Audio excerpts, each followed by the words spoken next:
everybody, and welcome to episode 515 of Good Luck High Five. That's right. You're listening to a podcast that's for you if you play Magic the Gathering or Marvel Snap. Hey, what card game are you playing on your phone? All right. You have options. This one's just going to be about Magic the Gathering, though. Indeed. But either way, we are here for you. I'm one of your hosts, Maria. I'm another one of your hosts, Megan. And on today's show, we've got a fun new format. Well, new, I'm going to put that in quotations, coming to Arena on the 13th. Yes, it's the return of the Cube. Cube is such a stinking delight. It's so fun. It's so much fun. So we're going to give you the lowdown on the great archetypes in Cube, so that you can go on, get out there, get some Cube on, especially if, like me, you're really not enjoying Brothers War Draft. Yeah, it's another option. It feels like a holiday fun time because it always comes out on the holidays every year. Mm-hmm. So it just feels like a warm, happy, fun format where you get to play with the most powerful cards in Magic. Yeah. It's also going to be the format, Cube Draft specifically, of the next Arena Open. Wow. This month. So you got to be ready. You got to be ready. And we're going to tell you what some of the best archetypes are because, if you go into Cube and you haven't played a lot of Cube, it can be pretty overwhelming. Yeah, it absolutely can be. There's, you will open it up and you'll be like, there's 10 rares that are good enough to first pick in any other draft format, and none of them are good enough to first pick in this format. I know, it's That's the way Cube works. Unlike any other, we're going to get you up to speed on Cube coming up here. So that's coming up in the episode. We've also got Magic Storytime. Mm-hmm. We've got a randomizer for you. Yes, we do. It's an exciting episode all around. Yeah. We also are running a special promotion through our Patreon this month. Yes, you can get this very special Boggle Cruise playmat. It's a beauty. With one-of-a-kind unique art by our friend Chris.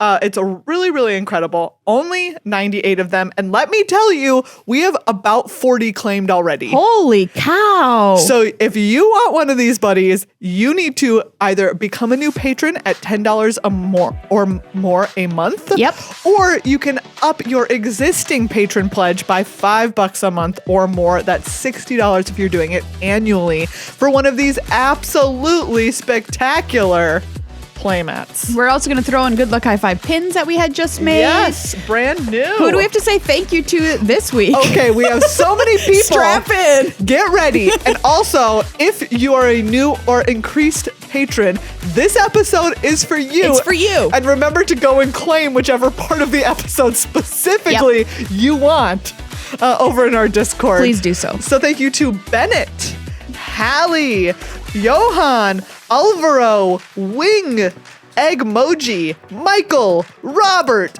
Nick, Lynn, other Nick, Kit, Aaron, Alex, Brian, Anthony, Infinity Elemental, Nathan, Maria and Meghan are cool. Oh, nice name. Kenneth, William, Alan, Ernesto, Jadaris, Brian, and Kyoji.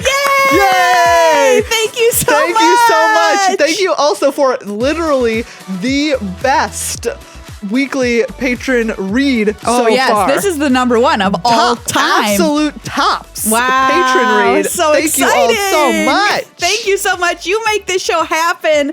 It's like a beautiful present you're giving us when you become a new patron or you increase your pledge to get the sweet playmat. Yes.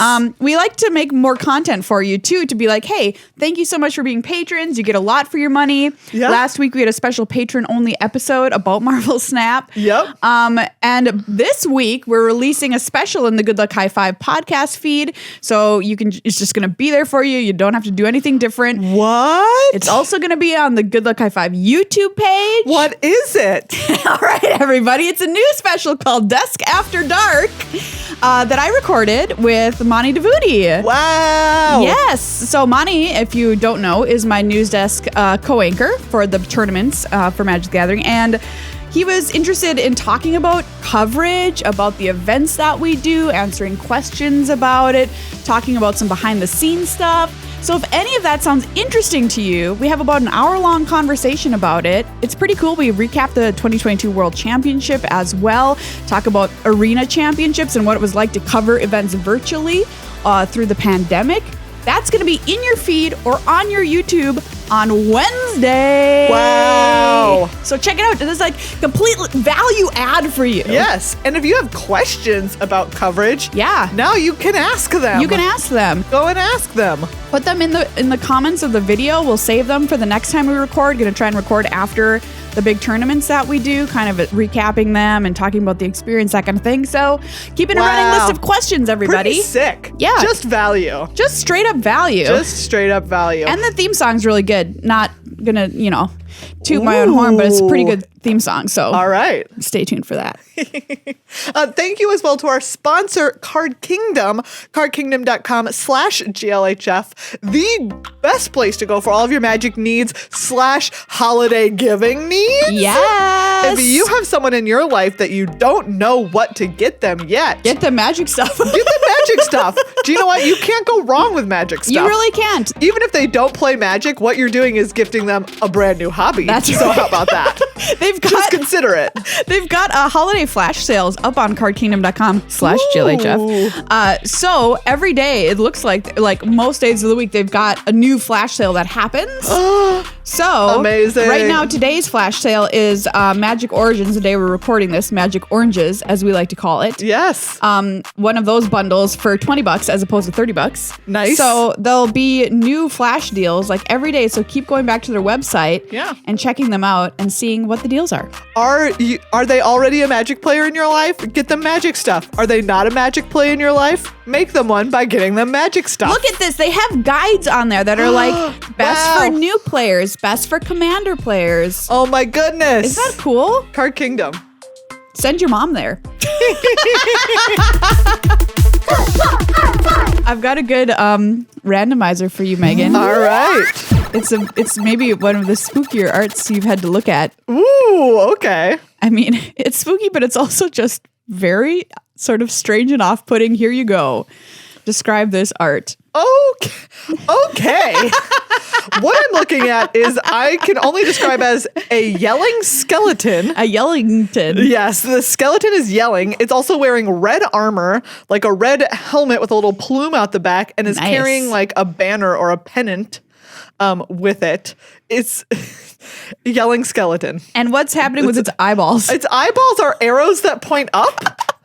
I don't know what's happening with its eyeballs. Weird? It is very weird. Okay. Mostly, I'm just so captivated by the fact that the skeleton is obviously yelling. You know, I had a conversation the other day, which was, what would a skeleton scream actually sound like? Because they don't have any like mouth to make the sound. They don't. Like, they can't talk because they don't have tongues. They don't have tongues. If like say a skeleton only had vocal cords. What would it sound like coming out of its creepy skelly mouth? Wow. Probably very, very scary. Yeah. Anyway, I'm sure there's some kind of AI generator we can employ to find out for us. So just let us know. Anyway, what do you think this card is called? Okay. Well, obviously I have to title it Yelling Skeleton. Yelling Skeleton. And what does he do? What does Yellington do? Yellington is it looks like it's an old card art, so I'm going to go with 2 and a black for a 1/1. And you can pay 2 and a black and tap it to give other skeletons or soldiers you control +1/+1. Ooh, great guess. Okay, the name of Yellington, the real name is Limdul's High Guard. Wow. Well, do you know what? Yellington forever in my heart. Yeah, I agree. It's 1 black for a creature skeleton 2/1. Okay. This I was not far off about it being a 1/1 for 3 mana. It's a 2/1 for 3 mana. Okay. This is an old fellow. Art by Anson Maddox. It has first strike. It has 1 and a black regenerate. Oh, nice. So it's like classic Skellington. Classic Skellington. The flavor text. Yellington. The guard will forever stand ready. For them, death is merely an inconvenience, not an ending. Oh. Hardcore. Yeah. I like that card. Yeah. Pretty metal. All right, Maria, this is yours. This one is Hanweir the Writhing Township. It is. I recognize it. This is a bunch of houses and farm implements. Yeah, exactly. that have all slooped together. Slooped themselves together to form a big monster. This is the flip side. This is the meld of, I don't know which other 2 cards create this. It's the meld of Hanweir Battlements and Hanweir Garrison. Wow. Did you ever create the Writhing Township? No, but I had it created against me. Oh, did you Yes. really? Ooh, that's spooky. Yeah. So this was one of the meld cards from back in Spooky Moon, aka Eldritch Moon. Hanweir Battlements was a land that was a rare. Oh, You could tap it yeah. at colorless to your mana pool, or there was red tap, target creature gains haste until end of turn. 3 red tap if you both own and control the battlements and a creature named Hanweir Garrison, exile them, then meld them into Hanweir the Writhing Township, which has trample haste. It's a 7/4. When it attacks, you put 2 3/2 horrors also tapped and attacking onto the battlefield. I want to point out that this creature type is Eldrazi Ooze. Yeah, it is. Aren't all Eldrazi oozes? It seems like it. They do look pretty sloopy, Yep. especially Emrakul, the sloopiest of them all. Anyways, just a nice, return to Spooky Moon. These are okay. Last week we had both snow cards, Yeah. and it snowed. I want Yes. to point that out. This week, both spooky cards. Is it going to get spooky? Is something going to get spooky? It's kind of like, I think we could all use a good spook to shake us I up. mean, for real. And it's coming up to be Christmas, which back in the day, telling spooky stories Spookiest time was of year. what you were supposed to do. Yeah. That's why they say scary ghost stories, and in that Yeah. one song. Scary ghost stories and scary ghost stories. No, I'm thinking about that was a few of my favorite things. Oh, yeah, you're right. I was trying to sing, now I've got favorite things in my Sorry, head. now you will only be able to It's been hear that erased. song. And Christmas Carol is a ghost story. Oh yeah, it is. So like, why do people tell ghost stories at Christmas? Why? Why? Because you should get spooked. Because you should get spooked. You Yeah. get a bunch of people in a room together. What are you going to do? Get spooked. Let's talk about Arena Cube. All right. Do you like Cuban? Yeah, I love you be Cuban. Cuban? I'm especially excited to cube because I've been having a bad time in draft. Yeah. It's not a fun. tough format. I played in the qualifier weekend. Yeah. This past weekend, which was sealed. Yeah. And I had some banger decks. Couldn't get there. Yeah. Even with banger decks. I was talking with a friend who just like plays some Magic, and they were also like this. I'm not having a good time. It's a bad time.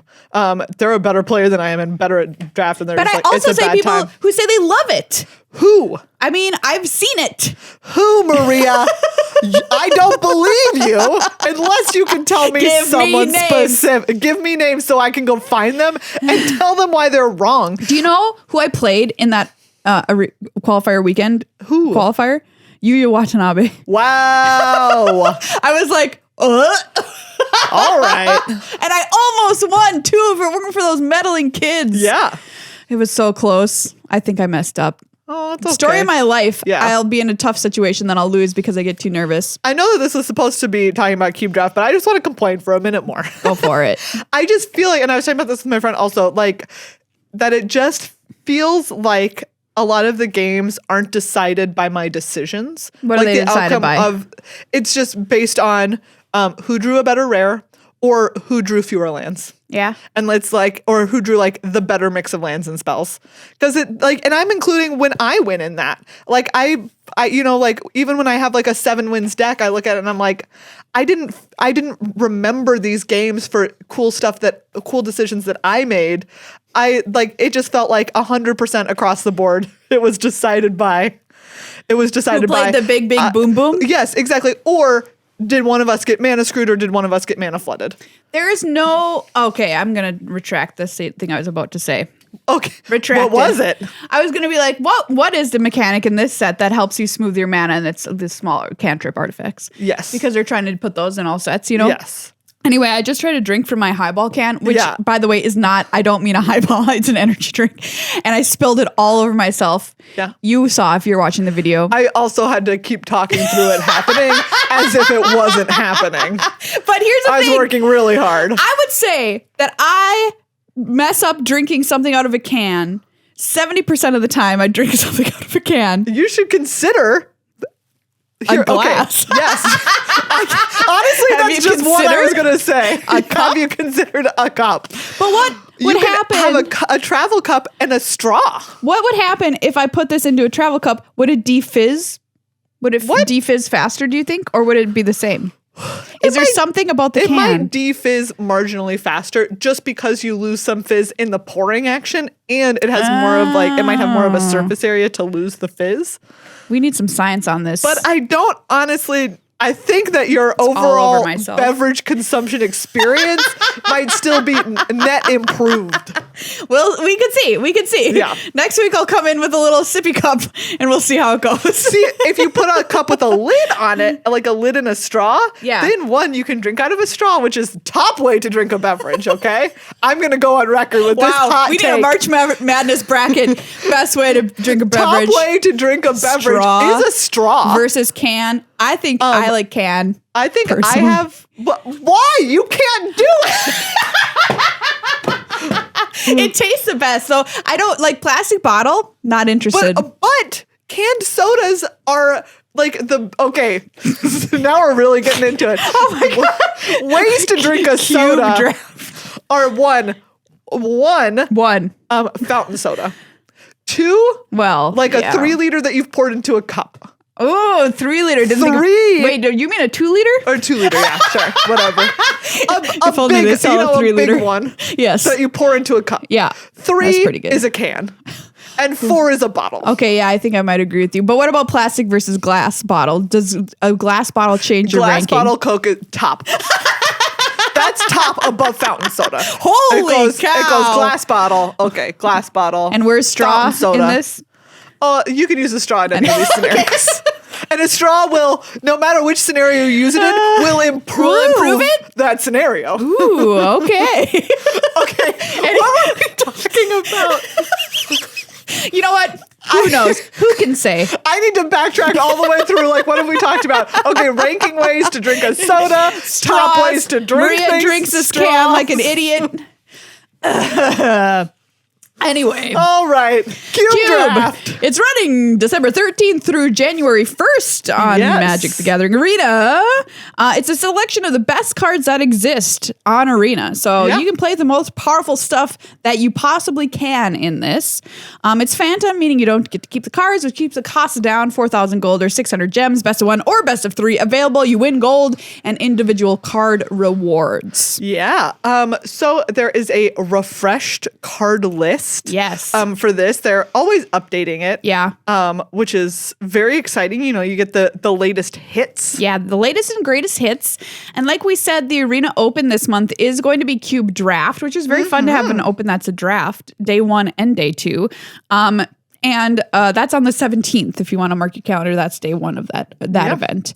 So you might look at this card list or these card lists, and they are long, they are extensive. You might be wondering to yourself, how on earth do I know what to draft? Especially in this like format. When you said you open it up and you open like 10 mythics. Literally, it's like 10 rares and mythic rares. So yeah, let's start it off with. Do you know what? You can go aggro in these. You sure can. You can go aggro with mono white. Yeah, so we're going to talk about some of the top tier strategies. Of course, in Cube, you can do whatever you want, You can honestly do whatever you want. All of the cards are good, but these are the strategies which have proved themselves time and time again to be really, really excellent. And also, if it's one of your first times drafting Cube, are like a great place to start to just familiarize yourself with what are people doing. Absolutely. Mono white, I love this archetype. Call me basic. Call me a basic plains, but here I am. You get to play with cards like Adeline Resplendent Cathar, which creates soldiers for you when you're attacking. Benalish Marshal, which gives your creatures +1/+1. Wedding Announcement. Just an all-around excellent card. Gives you creatures, so good. Draws you cards, becomes Pumps an anthem. Yes. Restoration Angel, which will flicker things in and out. What a classic card here in white. And of course, Adanto Vanguard. My favorite. A little early drop that you can make indestructible. I just love Adanto Vanguard. It's probably one of my favorite cards of all time. Happy to see it here in this cube. Mono white, you know, like we said, we could talk about almost every single card that exists in white because they're all just supreme. Ao the Dawn Sky, a recent edition from Kamigawa. That's a great card. People are playing in Constructed. You can play it here in the cube. You've got ways to protect your creatures with Dauntless Bodyguard. I mean, they're all good. Yeah, they're all good. Clarion Spirit. This is the 1 and a white 2/2. When you cast a second spell each turn, you make a 1/1 spirit. Oh, yeah. So you want to be, casting lots of stuff. Great equipment to put on your creatures with Maul of the Skyclaves. Oh, yeah. Send them into the air and swing for a bunch of damage. We've got Elite Spellbinder to slow your opponents down. I mean, History of Benalia, another good. what a classic. History of Benalia. Haven't seen it in a while because it rotated out, but it makes a bunch of knights and then makes your knights big. Yeah. When you attack with them, real nice. Yeah, I think this is a fabulous list of white cards. They're all kind of along the same axis. Like sometimes you worry about white because you're like, oh, Will I peter out? But these cards, they give you advantage in the late game. Luminarch Aspirant. In so many different putting ways. Counters on things every turn. Exactly. Intrepid Adversary can come down and pump up your whole team. A card like Welcoming Vampire, which draws you cards when you play small creatures. Yeah. A new one is Kayla's Command. So this is from this most recent set. Ooh. So this is a card. It's 1 white sorcery. Choose 2. Oh, yeah. Create a 2/2 colorless construct artifact creature token. Put a +1/+1 counter on a creature you control. It gains double strike until end of turn. Nice. Search your library for a basic plains card, reveal it, put it into your hand, then shuffle, or you gain 2 life and scry 2. The only thing you have to be cautious about with white is that you make sure you're drafting cards that are aggressive and not the ones that are for controlling strategies, which there are a few, of course, like Approach of the Second Sun. Yeah. Which we'll get to in a bit. Amazing. Overwhelming Splendor, some more of a controlling card. So that's the only thing I'll just point out there is make sure that you're trying to attack because that's what you want to do. Speaking of attacking, another archetype that is probably the best archetype in the cube, unfortunately. Mono red. Yes. So this one you've got things like Lightning Bolt. Hey, you can't go wrong with the classic. Classic. Lightning Bolt. Bomat Courier. Oh, yeah. Why do we put card draw in red? I don't know. I have yet to find out. I have yet to hear a compelling reason. Speaking of that, Experimental Frenzy's in this cube. That's another way to draw cards in red, Megan. What do you think about that? Do we allow red to do this? Why do we stand for it? Why do we sit here and stand for it? Why? Anyways, Chandra, Torch of Defiance, Bone Crusher Giant, of course. Welcome back. One of the classics. So red, of course, just dealing damage to face, direct damage, bunch of creatures that can get in there with early, hasty amounts of damage. Embercleave is in this cube, everybody. Ooh, beware big of it. Sword that'll get you dead pretty fast. Very fast. Glorybringer, good enough to win a pro tour, good enough to win you a game in cube, I'll tell you that. Yep. Light up the stage. Oh, yeah. Why do we put card draw in red? Drawing some more cards with that card there. Why are we doing it? I don't understand. Monastery Swiftspear, that's an example of a tiny little red creature with prowess that you can play early. It has haste as well. Yeah. We've got the phoenixes like Phoenix Chick, Phoenix of Ash, stuff that can come back from the graveyard. Phenai, if you will. Yeah. Phenai. Unholy Heat, an excellent removal spell for a single red mana. Yeah. I mean, it does what mono red's going to do. Yeah. Does what it says on the tin. You can also splash white in mono red if you want for cards like Showdown of the Scalds, which is in this cube. And once again, lets you draw cards. Why? I don't know. You know. Next up is another classic strategy. Big green. Yeah, this one might rival red for one of the best cube decks. And this is also fairly straightforward. I'd say this is probably the deck I would point new players to, along with mono white. Yep. To draft. I love doing this. Look, there's no Crater of Pain, but what are you going to do? You know what? There's a lot of things that There's other stuff that are close enough. You want to take lots of things that help ramp you, like Llanowar Elves. The classic, the OG. Yes. And then you know what? You're just playing big green creatures. They're good. Elder Gargaroth. It's a good card. Do you know what? It's a good card. It's a big elephant. Is that what it is? Is it a beast? A beast. A beast. Defiler of Vigor. This is a new one. And do you know what? Wow. It'll make life bad. It'll defile your vigor, let me tell you that. Asika's Chariot, of course. You You know what? Cast big things. There's cards like Lotus Cobra, which has landfall. Whenever a land enters a battlefield under your control, you can add a mana of any color to help ramp you. So take your tiny little ramp creatures and then take your payoffs. It's a 1-2 punch and go big green. That's all you need to do. You don't need to do anything fancy. Take creatures that get your mana, cheat your mana in, and then take big payoffs. Yeah. Oh, Maria, you can also cast Toski, Bearer of Secrets. I love Toski. You can cast Squirrel. Squirrel. You know, Squirrel. A big payoff in mono green is also a card like Renin 7, which is a giant planeswalker, as well as Ulamog, the Ceaseless Hunger. Nice. Card's nice. Get your Mog on. Yeah. Big green. Get your Mog on. Next up, Azorius Control. Yeah. Nice. Control is a very popular archetype to draft in Cube, whether it be Esper, whether it be Azorius. People seem to think that Azorius is a stronger version of the two, but you can do whatever you want, like we said. Yeah.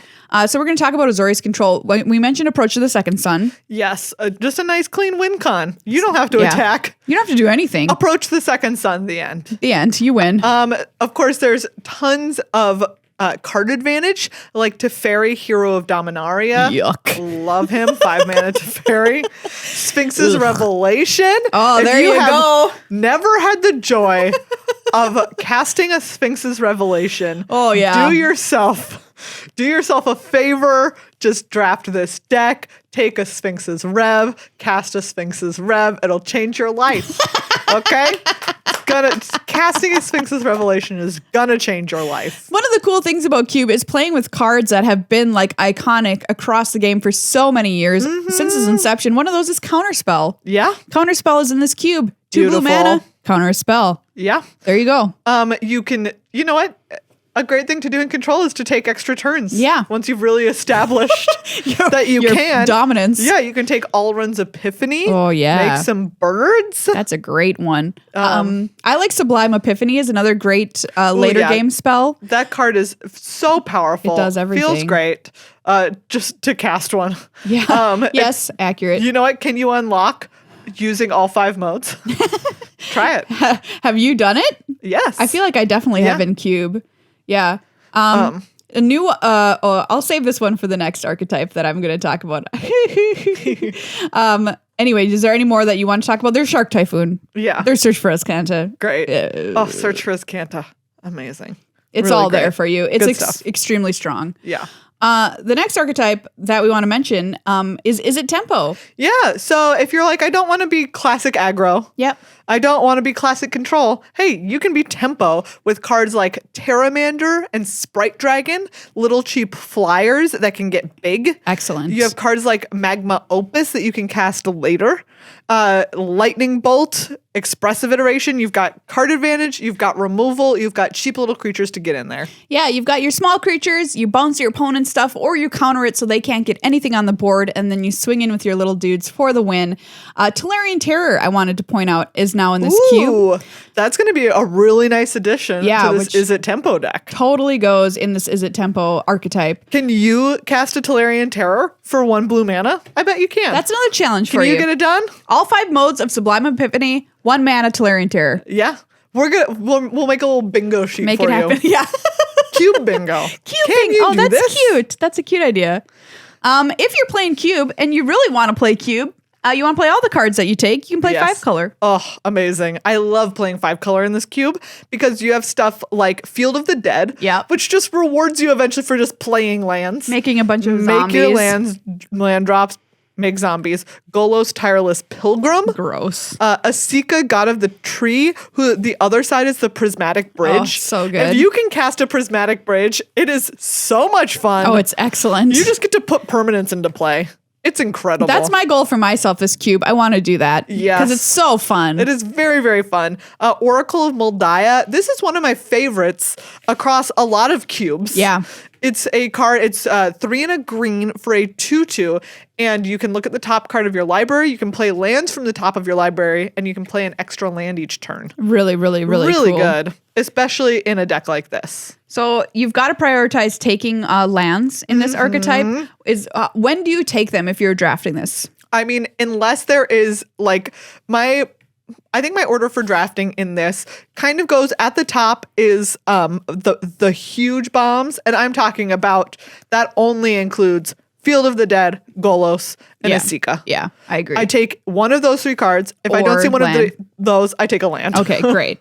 I put Uvenwald Hydra under this list as well because its power and toughness are each equal to the number of lands you control. Yeah. And then when it enters the battlefield, you get to go find a land and put it into play. So like that's pretty good. Nice. That helps you find your colors of mana. So a super fun archetype to draft in Cube. Yeah. Finally, we've got this tricksy little one, which I've never done, but it seems like super fun. Rakdos Sacrifice. Yeah. You've got all the tools you need. You have Priest of Forgotten Gods, which is one of the best sacrifice outlets that's been available on Arena. Just really, really nice. Blood Artist, which is great. Bastion of Remembrance, Meat Hook Massacre, Lolth. Lolth is an incredibly powerful Lolth is card. a house. Exactly, especially in a deck like this. You can't play Meat Hook. Don't say the phrase spider house. What's wrong with you? It's a new reality series on MTV. No. Spider House. No. Meat Hook Massacre, they had to ban it, but guess what? You can play it in this. You can play it in Cube. You love Bastion of Remembrance. I put this on do here love because Bastion of Remembrance. you love drafting decks with this. Oh, it's because I loved drafting the humans deck. Yeah. It was very, very nice. And Bastion of Remembrance helps you. It helps you sacrifice humans, but still get humans. So get your value. But yes. Have your cake in 82. That should be the flavor text, except it wouldn't make sense. It's an enchantment for 2 and a black. You make a 1/1 when it enters the battlefield. Whenever a creature you control dies, each opponent loses 1 life and you gain 1 life. Yeah. Nice. It's great. These are our top archetypes for Cube. So if you want a kind of a guidebook of where to go once you open your first pack and you're feeling a little confused, you can always use this as a way to set yourself up in an archetype that's really great. Yeah. But of course, like we said, Cube is the Wild West. You can basically do whatever you want. Every card is good. Every card is good. Every card has potential. Yeah, it's like a well-stocked kitchen. Yes. And you just have to make what can you cook? The dish. What will you cook? In my kitchen, I have lemon juice, moldy bread, 1 egg, old or new, no one can say, paprika, and water. I wouldn't cook in that kitchen. I'm just like, those call-in radio shows that are like, these are the ingredients I have, what can I make? Yeah. Sometimes I just really want to call in with that, and then I'll be like, I can't help you. You can make nothing. You can go to the grocery store. You can make a diarrhea, an evening of diarrhea. That sounds like fun for everybody. All right. Storytime with Meghan. Yes. It is time for episode 4 of the Dominaria United story, A Brutal Blow. Ooh, okay. Still enjoying these. They're great. I've said it before. Yeah. This one is a little bit more action-packed than the others. If you'll recall, last time they were all in a tower together. Karn, accusing Jaya, Teferi, Joda, Sten, accusing each other, and Sten turned out to be a Phyrexian sleeper agent. It was Sten all along. It was Sten all along, and he didn't even know it. That's what they keep saying about these Phyrexian sleeper agents, they don't even know it themselves. Do you think they understand it once they go Phyrexian? Yes, then they know. But do they know who they were, or are they only Phyrexian? Oh man, great question. Do you know? And this episode delves a little bit into it, which is that largely, so for the most part, they remember that they were human, but they have only a Phyrexian's disdain for humanity. Wow. For having been human. They're like, I was like you once. Gross. Doesn't it suck to be human? And all the humans are like, no, does not. Oh, that's kind of creepy. So yeah, anyways. Oh, poor Sten. I know, poor Sten. But Sten Phyrexian now. Sten's card, Paranoid Partisan. I mean, he was paranoid for a good reason, turns out. For a good reason. Sten, it was you all along. Anyways, so our heroes summon the Weatherlight, and the Weatherlight comes and rescues them from the tower and carries them away. Cool. And so they just whistle. Yeah, it's like a little clicker. Like clicker. It's like a little clicker that summons the Weatherlight. Here it comes. They're like, hey, come pick us up. Right. I don't know if they have to talk into it or if they just click it. Hey, come get me. Anyways, so Shauna and the crew of the Weatherlight come and get them. And they're like, what are we going to do now? We lost Argive, right? The city of Argive where they were. Completely they're like, Phyrexianized. Yep. It has been Phyrexianized. It Phyrexian now. Jeez. Yes. Shauna is there on the Weatherlight. So many of our friends that we know, right? Arvad, the cursed. Oh, still cursed. Yeah, still cursed. Raph is there. Tiana is there. Slimefoot. Slimefoot is still stowing away? Yes, Slimefoot still stowing away. But do they know Slimefoot's there? Yes, Slimefoot's just standing there. So in the now, room. Yeah. Now Slimefoot is a crew member, not a stowaway. Exactly. Slimefoot, do some job. Hey, Slimefoot, go swab the deck. Swab the poop deck. That's a job for Slimyfoot. Is Squee there? I don't know what Squee's doing. Do you know what? Squee is not in this scene, so I don't know what Squee's up to. Who knows? Anyways, so they have a little meeting, and they're like, what are we going to do? And Karn's like, the best thing that we can do is force the Phyrexians into open war right now before they have more time to just secretly infiltrate everywhere, All right? That's a plan. Like, we cannot just keep giving them prep time for their real bad ideas. They're like, there's 3 things that they want. They want the Silex, which is what Karn found in the very beginning, and he hid the Silex. The Mana Rig, which is like Joyra's workshop that does other things. Cheese. And me, Karn. Oh, they want Karn. Although they buried him in rubble, so I don't know why they didn't take him then. But they're all like, that would be bad for you to get captured. And Karn's like, yep, but what else are we gonna do? And they're like, I guess you're right. But also Karn can time travel, right? Karn can time travel? I don't think he can time travel. No, he can normal travel. He can foot travel and he can planeswalker spark travel. Can Karn time travel? I don't believe Karn can time travel. Yes, Karn is a time traveling silver golem planeswalker from Dominaria. I didn't know Karn could time travel. I think it was the point of his being why he was made, but I can't remember why. He was made as a war machine by Urza. To time travel and go back in time and make war? I don't know. Okay, anyway. All right. Well, we'll look into more of Karn's time traveling abilities. Yes. But right now, Karn is just, a sad robot having a bad time. Yeah. Anyways, so they're like, what are we going to do? And they're like, I guess we're going to all split up and recruit allies from all across Dominaria.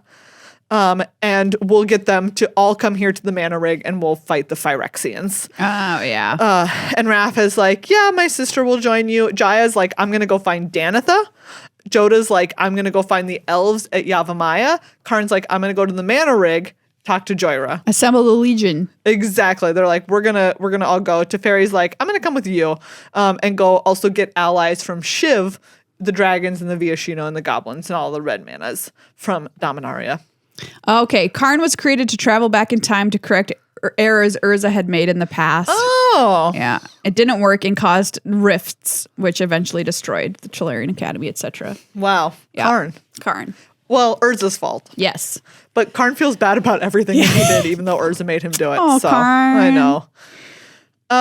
Anyways, and Jaya's like, how are we going to know if one of us becomes Phyrexian? And Karn's like, oh, the scryer can't see, like my fancy scryer thing that I made can't see the Phyrexians. It's just fog. So if I can't see you, you're Phyrexian. Jeez. And Jaya's like, woof, bad times. Can you imagine someone would be like, oh, by the way, because I have my little fancy seer and you're a Phyrexian. Yeah. And you're like, exactly. And no, you're like, I'm not. No, I'm not. And they're like, you don't know that you are. Because you don't know. You're like, yeah, you are. Wow. So Jaya and Ajani go to find Danitha. And Danitha's like, hey, my knights aren't going to help fight you until you remember back at the summit where that one Phyrexian, like the kickoff to all of this, when Karn went to the meeting between Radha and Aaron Capuchin. Yeah. And the Phyrexians ran off with Aaron Capuchin. Okay. Danitha's dad.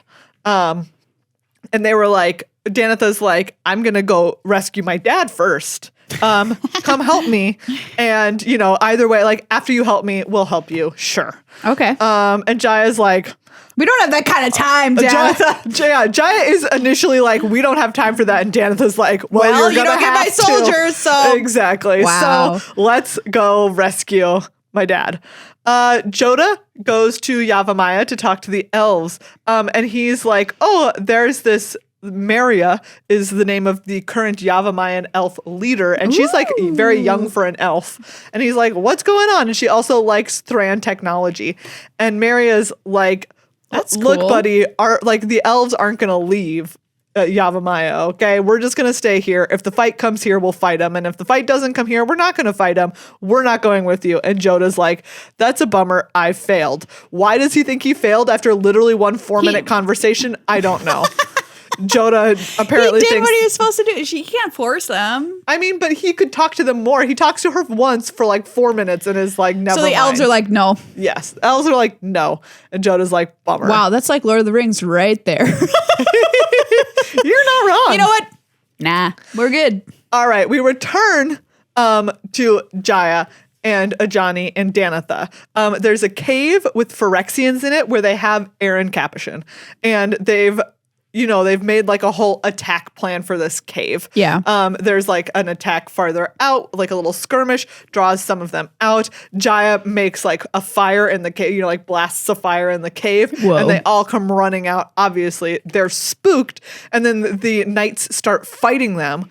But then as they're like all fighting, then someone comes out of the cave and it's Urtai, who Jaya knew back in the day. But history. Urtai's obviously been Phyrexianized. And apparently Urtai, I didn't know this, died in the past. Oh. And the Phyrexians brought him back to life and completed him. Holy cow. Exactly. That's some powerful stuff there, Phyrexians.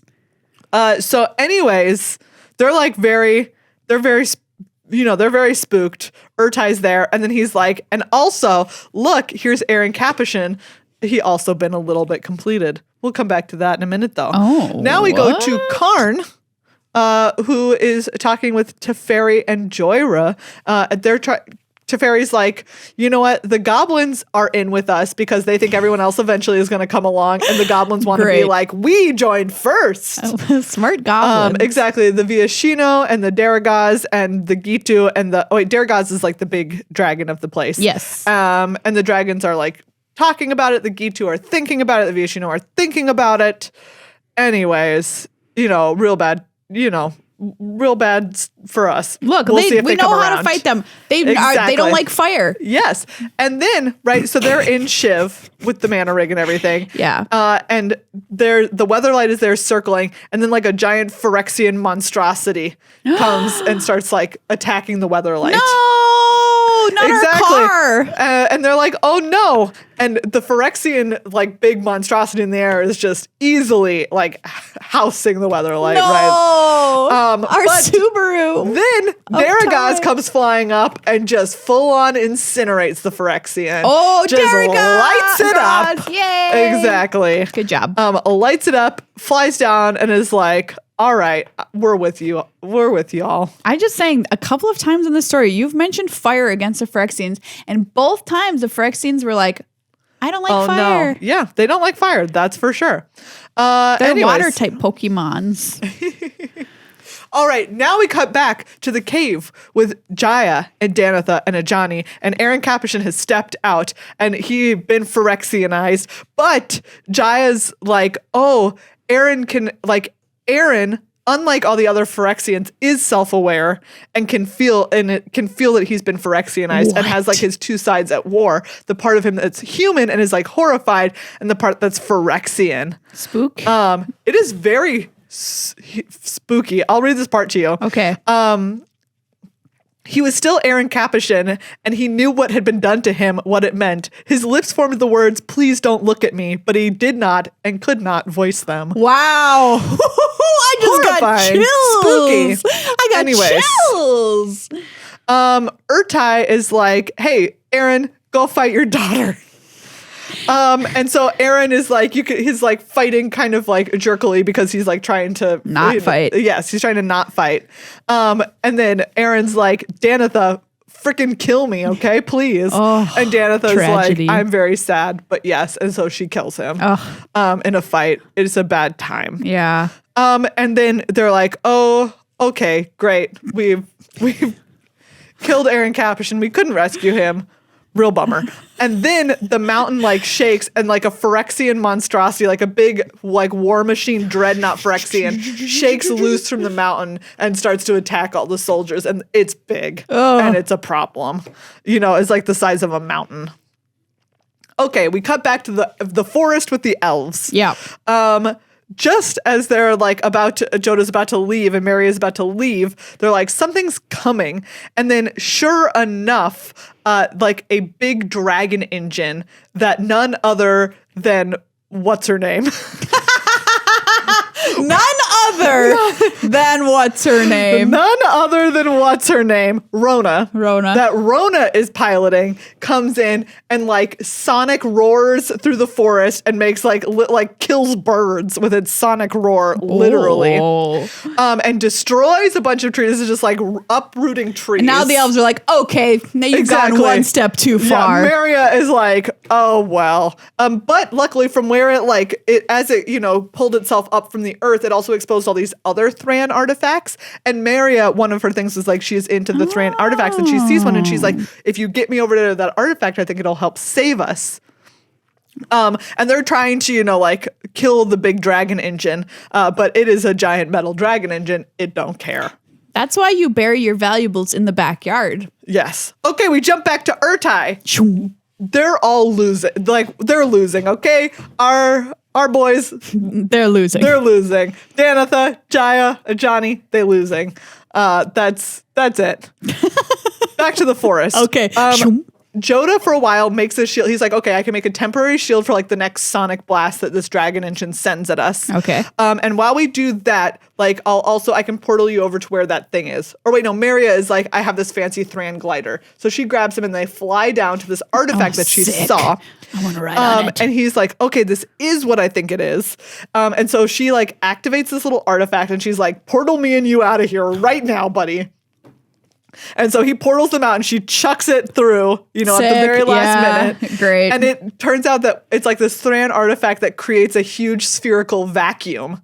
It sucks all the air out from the sphere around the dragon engine. And so everything starts a sound needs to travel. Yes, air. Sound. And also it is partly organic, right? So all of the organic parts of it just are starting to wither apart. Sure, yeah. And Rona last ditch pilots part of it out of the sphere, the vacuum sphere, and Rona runs away into the forest. And luckily the dragon engine has been felled by this weird Thran artifact ball that makes a vacuum around it. And Maria's like, I guess we're gonna have to fight, right? And Joda's like, yep. You're gonna have to fight. You sure are. Okay. So we jump back to Jaya. They're having a bad time. They're being big time attacked by this big Phyrexian dreadnought monstrosity. But then this golden ship comes out of the sky. What? Which is the Golden Argosy. The Argosy! Yes. And then Radha and all of Radha's all of Radha's people are flying through the sky and jump onto the back of the dreadnought, and Radha just full on gouges its eye out herself and kills it. She just stabs its eye out. And they all together, Radha and Danitha and Jaya all together take down the dreadnought now that Radha has landed on its back, and all of her forces land on its back and are killing the dreadnought from the top. Great. Things there seem like they're gonna, do you know what? They escaped this one. They got out of this. Urtai's like, Shieldred's gonna hear about this. And Jaya's like, yeah, she better. I'm telling Mom. Basically, yes. Wow. So all the Keldons came, rescued the Banalish Knights. That was the alliance that they were trying to make at the beginning anyways. So it seems like now, at least, there's gonna be that. Wow, that was action-packed. It was action-packed. All right, and finally, Karn and Joyra have a nice little reunion. That's cute. They have a hug. Yeah. And Karn is sad because he's like, oh, I'm kind of warm like people are when they're warm, but if you hug me, I'm just metal when you hug me. And he feels bad about giving people hugs. Because he's like, it's not as nice to hug me as it is to hug a person. Let me tell you this, Karn. If a robot could frickin' give me a hug, I would love that hug more than any human hug. It'd be so cool. Anyways, so they have like a nice little reunion moment. But then Joda calls on the Weatherlight whistle, like on the Weatherlight summoner, and is like, Karn, there's a spy in the new coalition. And that's the end of that. Dun, dun, dun. Cliffhanger. Yeah. Oh, who is it going to be? Maria. Do I already know? You know. And I just forgot. Be. Oh, yeah. Yep. Yeah. Well, I'll leave you in suspense if y'all can't remember. Yeah. That's chapter 4. The only one chapter remains of Dominaria United story. That's so exciting. Yeah. That felt like a movie. It was very cinematic. Wow. Very action-packed. Super action-packed. I could see it as a film, you know, while we wait for some magic movie. This will have to do. What a cool story. Yeah, it's a good story. And it's all leading, right? You can feel it leading up to bad Phyrexian times. Yeah, bad Phyrexian times. Phyrexia All will be one. It's a set coming out next, OBS. And that, by the way, previews for that start next Tuesday. Yeah, they're doing like the little first look stream. Yeah, so that's going to be next Tuesday, 10 a.m. Pacific on twitch.tv/magic. Exciting. So a week from today, we're going to know more about Phyrexia All will be one. Yeah. And find out even more about who's getting slooped and who's not getting slooped. Ooh, who's getting slooped? Everybody, we're going to say thank you to Ultra Pro for being one of our amazing sponsors. Yes. Ultra Pro, there are a ton of secret layers coming out soon. Oh, yeah. One of which is the Transformers secret layer. And they have 3 sweet playmats from that Really that just pretty. look really, really, really, really good. They have Megatron, Optimus Prime, and the Allspark from the secret layer. So once again, we always say this, but it's just because it's true. Yeah. If you want to celebrate the awesome crossover art of these cards, like Ultra Pro playmat, the way to do it. Yeah, absolutely. Like this one of the Allspark is so gorgeous. It's really, really pretty. Or if if you're big on Transformers, if you want one of Megatron or you want one of Optimus Prime, like again, it just looks great. It just looks so good. And if you're somebody who likes a little risk with your gifts, something that's cool is you can have a mystery playmat. Wow. It's $18. Spin the wheel, see what you get. That's kind of fun. I think kind of fun thing they have going on right now. They've got a bunch of playmats on sale for $18, by the way, too. So if you're not into the Transformers ones, they've got all sorts of ones available for you. Yes. And once again, just like a great thing for gifts for the Magic player in your life, we really love the Glitter Satin Towers, which are just gorgeous deck boxes. Again, like so many cool playmats that celebrate great Magic art. I've got this Eclipse 2-piece deck box, emerald green right here. So pretty. I love these. These are like little jewels to hold your decks. And if you put them up, if you get like all the rainbow colors, you can make a beautiful little deck box rainbow in your display, wherever you have them displayed. I think these are really cool. They hold 100 cards. So these are one of my favorite little stocking stuffers. So think about it, Ultra Pro. If you want to get extra discount, you always can use the code GLHF at checkout. Yeah. For an additional 5% off whatever deal you're already getting at Ultra Pro. Nice. Which is pretty sweet. Yeah. So get your shopping done, you know? Yep. All right, you beans. That's this episode of Good Luck High Five. Yeah. Thank you once again to all of the new patrons. Are we going to read them again? Yes, we are. Yes, we are. You know it. Go for it. So thank you again to Kyoji, Brian, Jadaris, Ernesto, Alan, William, Kenneth, Maria and Meghan are cool. Nathan, Infinity Elemental, Anthony, Brian, Alex, Aaron, Kit, Nick, Lynn, Nick again, Robert, Michael, Egmoji, Wing, Alvaro, Johan, Holly, and Bennett. Yay! Thank you so much. Thank you so much, everybody. You make this show happen by being patrons and supporters of it, which is so, so incredibly important. And now this month, for Patreon Pledge Drive month, you get an extra bonus deal for supporting us, too. Remember, these are limited quantity. So once they are gone, they're gone. We've got about 50 remaining at this point. So the next 50 people to up their pledge by $5 or to become a new patron at $10 or more a month gets one of these babies. Yes, Beautiful. absolutely. So thank you, everybody. Patreon.com/GLHF Magic is where to go if you want to join the Fam Bam. Thank you to Card Kingdom and to Ultra Pro for being sponsors. Remember to go on your podcast feed tomorrow, Wednesday, or youtube.com/GoodLuckHigh5 to check out Desk After Dark if you're interested in hearing some conversations about Magic coverage. It's just a new little offering that we have here from Good Luck High Five Studios for you. And next week, we've also got Judge Rob coming back on the show again. Yeah. What? More Magic the Amateuring? Yeah, with Judge Rob. Sick. So we've got some good stuff coming up for you, everybody. Near the end of the year, we've got really fun episodes, like the Crimby Awards is coming up. We love the Crimbies. I love the Crimbies. Excited to give out some new Crimbies this year. Yeah. You know? We'll have a little year in review. Yes. Very cool. What a year it was, too. Woof. Not done yet. Not done yet.